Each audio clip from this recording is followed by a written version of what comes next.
Hey guys, Harrison1 here, back at once again with a brand new video for you, and welcome to episode 3 of our MotoGP 13 career mode playthrough. Who just saw that Laguna Seca qualifying session? My god, that was crazy. Anyway, I was talking to you about that in the middle of the race.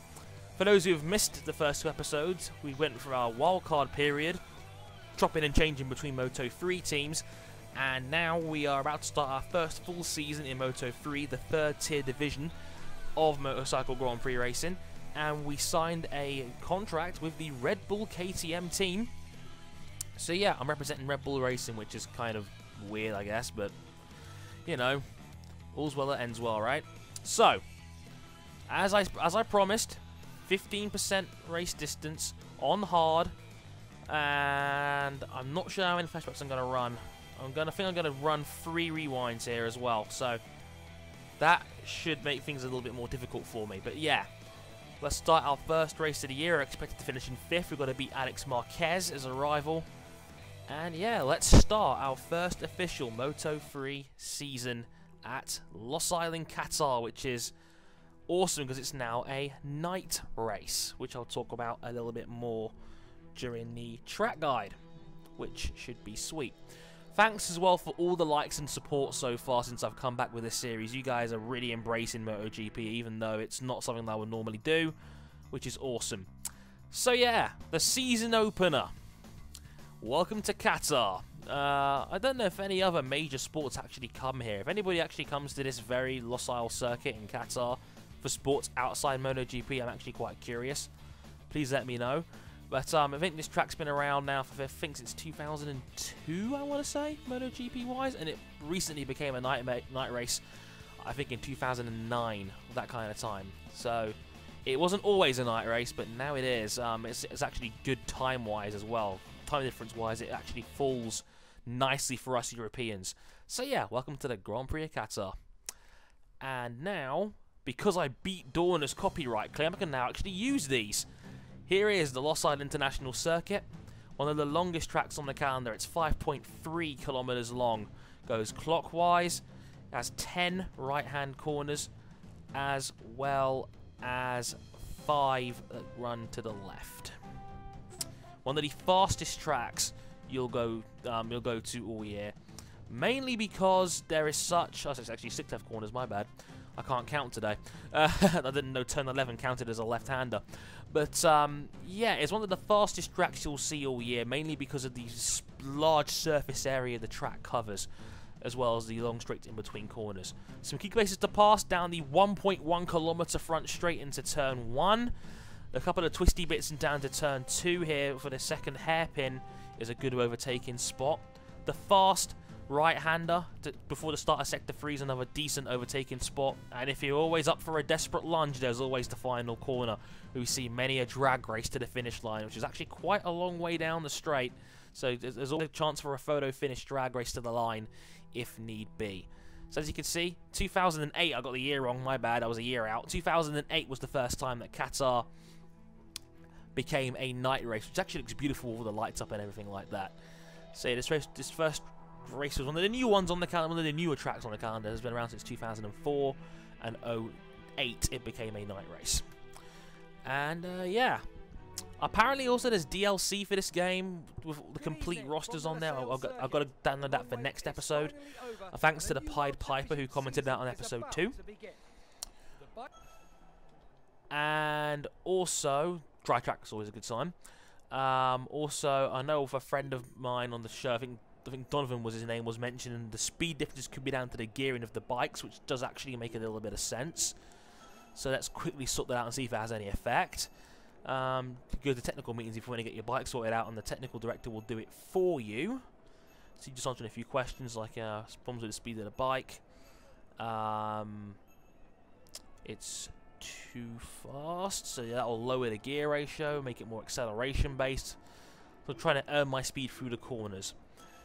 As you guys said, no qualifying, so we're going to go straight to the race here. So that means I'll be starting every race from the back of the field. Why? Because it makes it more interesting. Got it? So let's start our first official Moto3 race. Here we go. Lights are out and we're off. Good start from the KTM. Already up to 13th place. Going down to 125 miles an hour in towards turn 1. Viñales there next in the way, then Binder up in there in 11th place. But trying to go around the outside a little bit here. That's a little bit of oversteer there, just enough to get the spot, as I'm a bit naughty there to cut that corner, but we kind of get away with it. We get Gus Binder and Frenati maybe. See, that's the out-in-out technique right there, the passing. There you go. Just a bit slow through the apex, but faster coming out. Danny Webb next. Another passing spot here coming out of the hairpin. That's nice. And then we're up to 7th. My only fear with this setup is that we run out of road in terms of straight line speed, and we actually may hit the red line. I'm not sure, especially if I'm drafting somebody, as Sassis goes way too deep on that corner and uses a bit of the artificial runoff there. We're going to punish him by passing him. In case you guys are wondering, this bike, it has got the maximum performance index rating, so it is one of the joint top 3 best bikes in the field in terms of sheer performance. I'm glad that MotoGP have been realistic with this game in terms of bike performance, because not every bike handles the same, even in Moto3. Some guys are just a little bit better, because some teams have a bigger budget, and then they can develop the bikes further. And, you know, they're just a little bit better. Some of them get factory support and whatnot. Which is kind of weird that, you know, there's still such an, you know, important emphasis on development in MotoGP, even though the sport's been trying to cut costs so much. I mean, when teams like Suzuki and Kawasaki pulled out, the downside of that is that there was less bikes on the grid, and that means less revenue for Dorna, and, you know, the sport was going through some real trouble as a result of that. Okay, we're not losing quite so much in a straight line, which is good. Hitting the red line there, 240 km, that's 150 miles an hour. Now we're going to try and get past Alex Rins here. One of the best young riders in the world right now, representing Spain. But again, what isn't the best of the world and comes out of Spain these days? But who saw Laguna Seca's qualifying session? My word, that was crazy. That was definitely an example of a topsy-turvy grid. I mean, the Pedrosa and Lorenzo injuries have definitely brought a lot of other guys into play.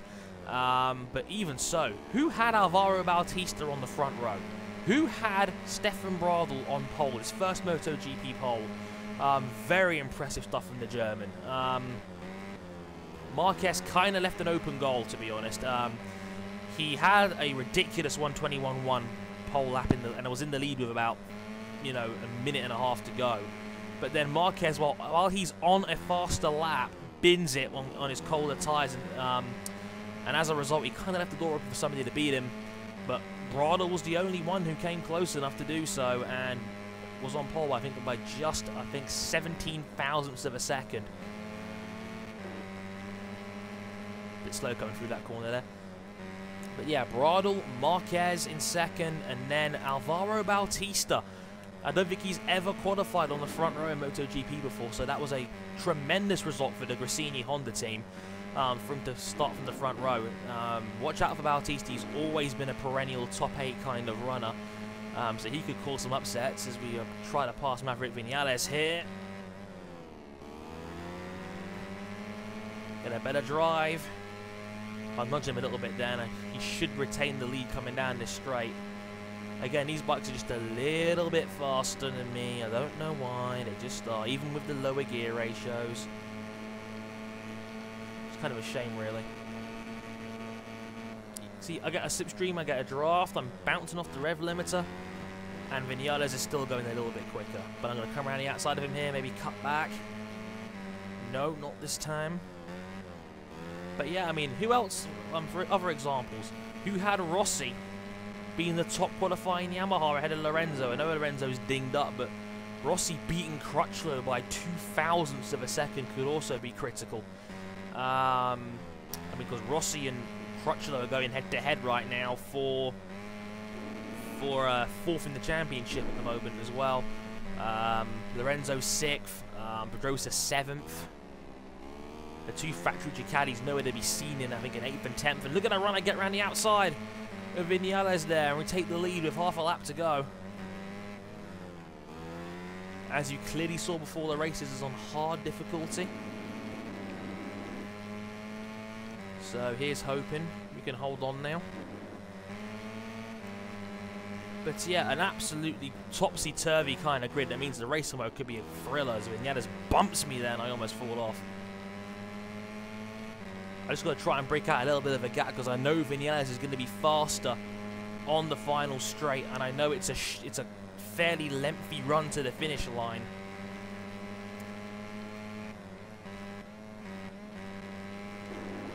Ah, yeah, nailed that corner.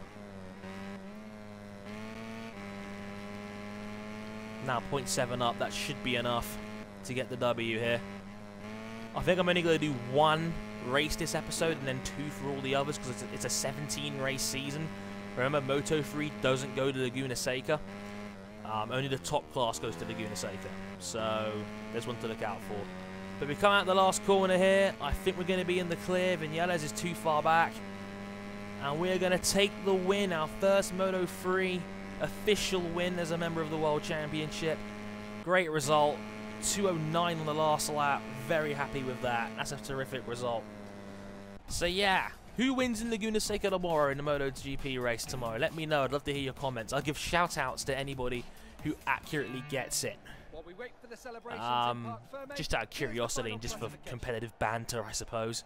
But yeah, I win. Viñales 2nd, Salom 3rd, Rims 4th, Kaya to round off the top 5, then Alex Marquez 6th, Sissi 7th, Danny Webb 8th, Ajo 9th, Brinda 10th. So yeah, just like that, we now lead the World Championship. That's the scoring system, by the way. In MotoGP, in case you guys don't know, the top 15 runners score points. You'll see the point structure here. It's 25, 20, 16, 13, 11, then down in ones, all the way down to 15th to score 1 point. It's also kind of a weird system because in MotoGP there's only 24 bikes on the whole field, and last year it was even worse. There was only like 19 bikes in the whole field. So like, what kind of scoring system does it make sense if 15 of the 19 runners are scoring points? It's not quite right, is it? You know what I mean? So yeah, bit weird like that. Oh, well, I got an achievement. How about that? Reach level 25. Hooray! And 13,000 fans too. That's excellent. So yeah, who wins Laguna Seca tomorrow? And should I do 2 races per episode? Are you guys okay with the episode potentially being longer if I was to fit 2 races in? I don't know. Would you guys want to see the track guides continue a little bit? I don't know. I'm still a little bit unsure about how to structure these out because I'm going into this format-wise. I'm going into this kind of blind, but I'd love to know what your ideas would be. Live commentary. I don't have to necessarily commentate these races live, but I can if you want me to. So yeah, just give me some ideas creatively if that's what you want to do. I don't really mind. I'm at the pro level. Oh, Dax Janish and Danny Kent giving me positive tweets. But yeah, so those guys who give me some ideas about what you want to see in this series in terms of difficulty, in terms of formatting. I'd love to hear your guys' feedback. Also, I hope the audio works out this time around because I'm not quite sure how everything's meant to be. Right now, my Turtle Beaches, I'm using them to commentate and actually tweaked them setting-wise. And I think I've got a really good formula going on that right now with these headphones. It's just, it's louder than what I normally use, and the game audio is not like Formula 1's. It's a bit quieter than Formula 1 audio. So I'm still trying to tweak things here and there. Hopefully it'll work out better on the 3rd attempt. But in the meantime, I hope you guys enjoyed the episode, and I'll see you for round 2 at the brand new Circuit of the Americas. Until then, I've been Harris101. Thank you very much for watching, and sayonara.